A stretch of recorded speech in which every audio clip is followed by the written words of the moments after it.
Chers fidèles spectateurs, bonjour. Nous sommes la saga de Kikwit à Kinshasa. Une expédition de 7 jours avec nos amis venus de Bruxelles. Et ils ont répondu positif par rapport à la chanson d'Apocadero, Retour au Bercail. Voilà, ça devient vraiment l'ambiance du moment. Nos frères et sœurs, enfants, familles de la diaspora commencent à faire leur retour chez nous. Grand Bandundu, Kikwit, dans le Kwilu et aussi en RDC. C'est une joie de vous partager ces moments, que vous puissiez entendre un peu ce ils ont pu vivre. Là, je suis à Safari Beach. Comme vous voyez, je suis à Safari Beach. Plus loin là-bas, vous avez le fleuve.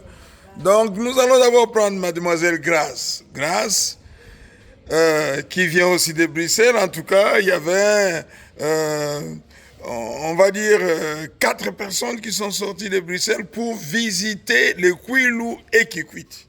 Voilà, la saga de Kikwit fait son chemin et réussit là où tout prêtait à croire que les gens partaient pour Kumputu. Mais ils commencent à revenir. Voilà, nous bénissons la saga de Kikwit. Et nous pensons que bientôt, il y aura des Kikwitois, Kikwitoises, Kwiloises, Kwilois de bonne qualité qui viendront pour relever encore notre Kwilu, notre Kikwit, notre Grand Bandundu. Alors nous allons prendre Mademoiselle Grace. Bonjour Mademoiselle Grace. Donc vous arrivez il y a 7 jours et vous êtes venue avec l'idée de traverser la RDC en arrivant à Kikwit en arrivant à Kinshasa pour atteindre quoi? Kikwit. Ok. Kikwit, c'est dans les Grands Bandundu. Kikwit, c'est la plus grande ville du Kwilu. Parce que le Grand Bandundu a été divisé en 3 provinces. La province de Mai-Ndombe, la province de Kwango et la province du Kwilu. Kikwit est resté dans la partie kwiloise. C'est la plus grande ville du Kwilu et de Grand Bandundu. Mais c'est quoi Kikwit pour vous? Kikwit, pour moi, c'est la terre où a grandi ma maman, mon papa, mes oncles et surtout mes grands-parents des 2 côtés. Donc Kikwit, pour moi, c'est la maison où je n'avais malheureusement encore jamais mis les pieds. Donc ça a toujours été très important de découvrir Kikwit, d'y venir. J'aurais aimé pouvoir venir ici avec mamie, avec papy. Mais bon, c'est pas grave. Là, on est venu et maintenant on sait à quoi ça ressemble, on sait où la famille a grandi et on connaît la terre de nos ancêtres. Et après, il y a d'autres villages encore à découvrir. Il faut vraiment aller au village et je vais y aller un jour. Mais là, pour moi, Kikwit, ça a surtout été un retour à la communauté. Parce que mamie nous a appris le Kikongo. On parlait Kikongo qu'avec elle, avec papy aussi, mais bon, papy était moins loquace. Et en venant à Kikwit, j'ai découvert que je pouvais parler Kikongo avec toute une communauté, alors que mon lingala, je parle pas très bien lingala, mais le Kikongo, en un coup, tu te sens happé par la communauté. Qu'est-ce que tu peux dire en Kikongo? Par exemple, tout ce que tu viens de dire là, tu peux le dire en Kikongo. Ces retours-là, tu l'appelles comment? C'est le retour Bana ya Boala Mevutu Kananzo. Tu peux me dire? Bana ya Boala Mevutu Kananzo. Mais ouais. Bana ya Boala Mevutu Kananzo.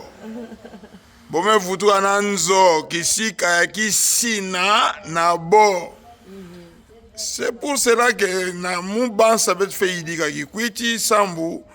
Condition que va réunir na mélanger bana ya boala nyonso ya bambanza nyonso ya ntoto. Donc je disais, c'est pour cela que nous devons préparer Kikwit, arranger Kikwit, soigner Kikwit, afin que tous les Banayabois là, du monde entier se sentent à l'aise à la maison. Donc la maison, c'est Kikwit pour vous. Oui, et la maison, c'est aussi le village, je pense. Mais voilà, je crois qu'il y a plusieurs endroits. Mais c'est vrai que Kikwit, c'est là où maman ou papa ont grandi, où mamie et papy ont passé une longue partie de leur temps. Donc, Mais quelle ambiance tu as trouvé là-bas?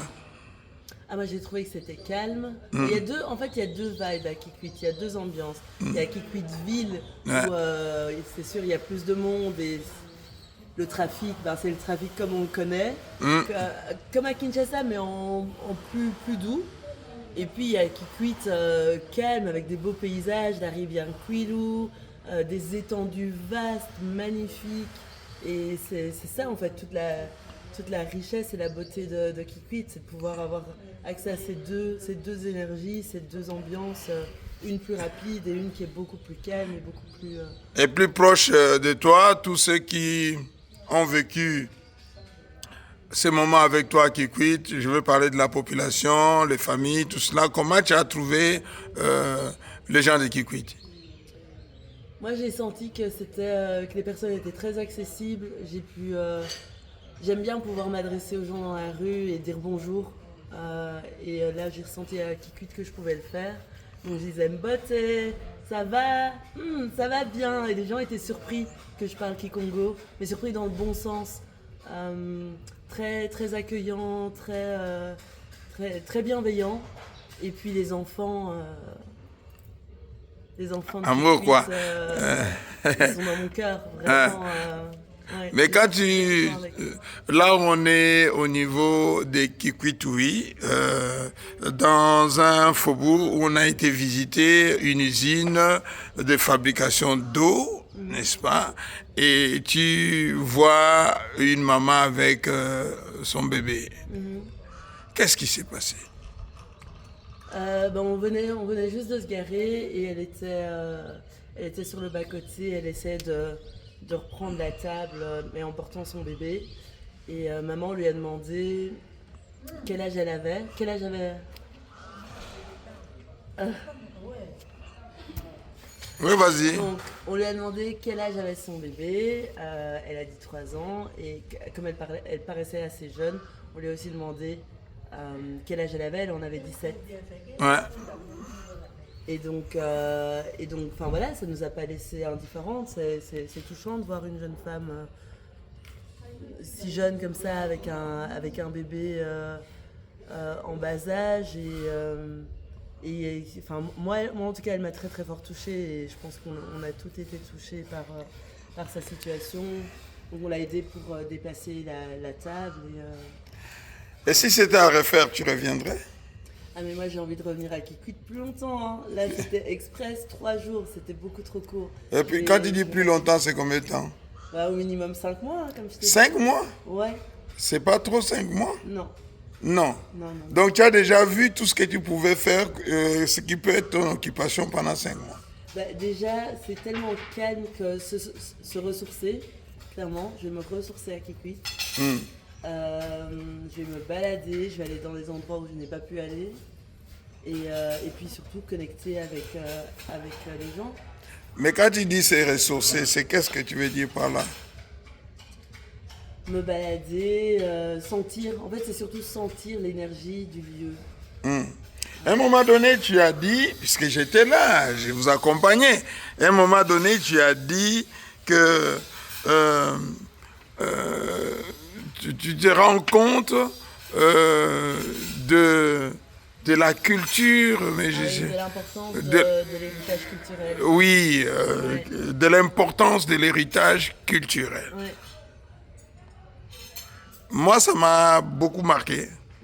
Mais quand tu dis importance de l'héritage culturel, qu'est-ce que tu voulais vraiment ressasser? Parce que il y a héritage quand même, c'est-à-dire qu'il y a un fond qui a été transmis. Bien sûr. Mamie nous a appris le Kikongo. Et ça depuis, je parlais en jeu, mais bon, elle a appris à tous mes cousins, cousines, donc à tous ses petits-enfants. Et donc, depuis que je suis petite, avec mamie, on parle Kikongo. Pour moi, c'est une langue que je n'utilisais que quand je parlais avec elle.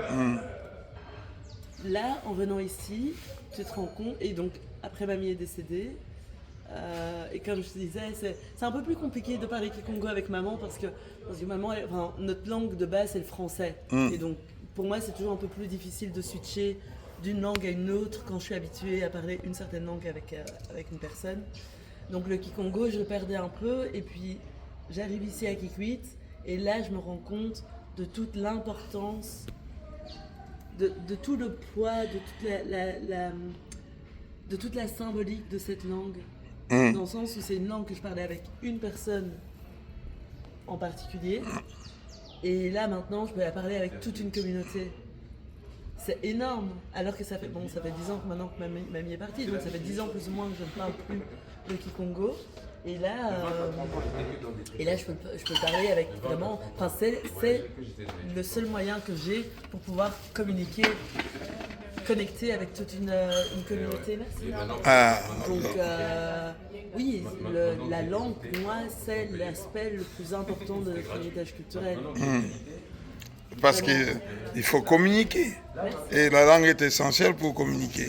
Maintenant, si tu as un mot de la fin à dire... parce que ça, c'est la saga des Kikwit. Ensemble, protégeons notre ville de Kikwit. La saga du Kwilu, la saga de Grand Bandundu, la saga de la RDC. Mais nous allons dire la saga des Kikwit. Maintenant, les Kikwitois et Kikwitoises qui vont écouter cela. Qu'est-ce que tu as comme un mot de la fin à leur dire?